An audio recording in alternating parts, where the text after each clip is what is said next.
Assalamualaikum warahmatullahi wabarakatuh. Halo semuanya, ketemu lagi sama aku Tri Amelia dari Prodi Manajemen Zakat dan Wakaf, Fakultas Ekonomi dan Bisnis Islam. Di video kali ini aku akan menjelaskan materi bab 5 mengenai penulisan pesan bisnis. Jadi buat kamu yang penasaran dengan penjelasan dari aku, stay tune. Yang pertama adalah perencanaan pesan bisnis. Perencanaan adalah suatu kegiatan yang dilakukan untuk mempersiapkan segala sesuatu dengan sebaik-baiknya.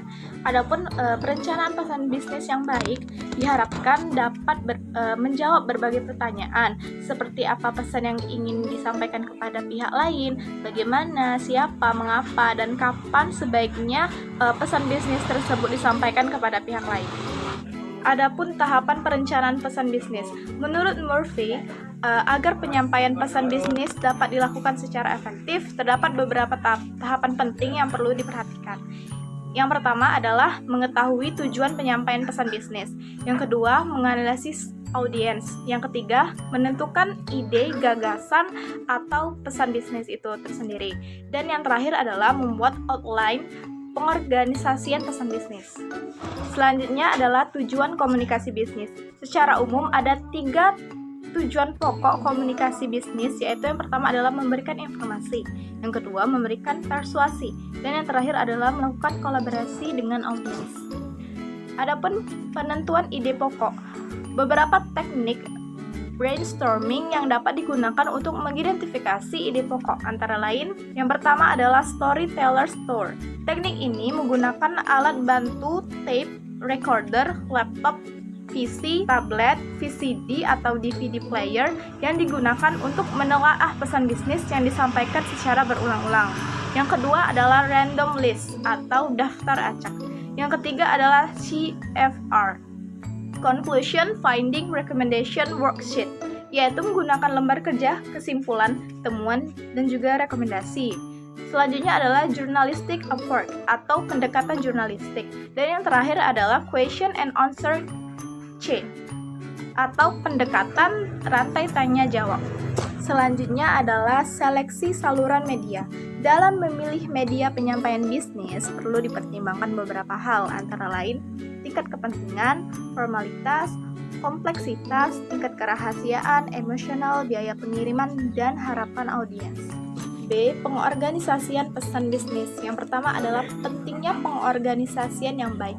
Ada beberapa hal yang perlu diperhatikan dalam pengorganisasian yang baik. Antara lain adalah sebagai berikut. Yang pertama adalah subjek dari tujuan penyampaian pesan bisnis haruslah jelas. Yang kedua adalah semua pesan bisnis yang disampaikan harus berhubungan dengan subjek dan juga tujuan. Dan yang ketiga adalah ide atau gagasan harus dapat dikelompokkan dan disajikan dengan cara yang logis. Yang selanjutnya adalah semua pesan bisnis yang penting harus sudah tercakup di dalamnya. Adapun manfaat pengorganisasian yang baik, suatu pesan bisnis yang tertulis yang disusun dengan baik akan membantu penerima pesan memahami pesan yang disampaikan dan juga dapat menghemat waktu dan mempermudah pekerjaan komunikator dalam menyampaikan pesan bisnis. Adapun pengorganisasian pesan bisnis melalui outline. Untuk mencapai pengorganisasian baik dipisahkan menjadi 2 proses tahapan. Yang pertama adalah mengidentifikasi dan mengelompokkan ide. Susunan suatu outline secara garis besar dapat dikelompokkan menjadi 3 macam. Yang pertama adalah mulailah dengan ide pokok atau main idea. Yang kedua adalah nyatakan poin-poin pendukung yang penting, dan yang terakhir adalah memberikan ilustrasi dengan bukti-bukti. Lalu proses tahapan selanjutnya adalah menentukan urutan dengan rencana organisasional.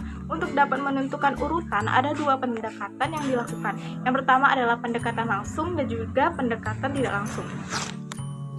C. Revisi pesan bisnis. Revisi merupakan langkah terakhir dalam mengembangkan pesan bisnis secara efektif.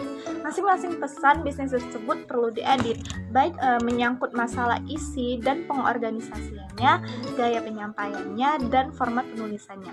Gaya penulisan yang efektif dimulai dengan pemilihan kata yang tepat. Dalam pemilihan kata perlu diperhatikan agar memilih kata yang sudah dikenal secara umum, singkat, dan menghindari kata-kata yang memiliki pengertian Anda. Itu saja penjelasan dari saya. Terima kasih. Wassalamualaikum warahmatullahi wabarakatuh. Jangan lupa like, comment, dan subscribe ya. Bye. See you to the next video.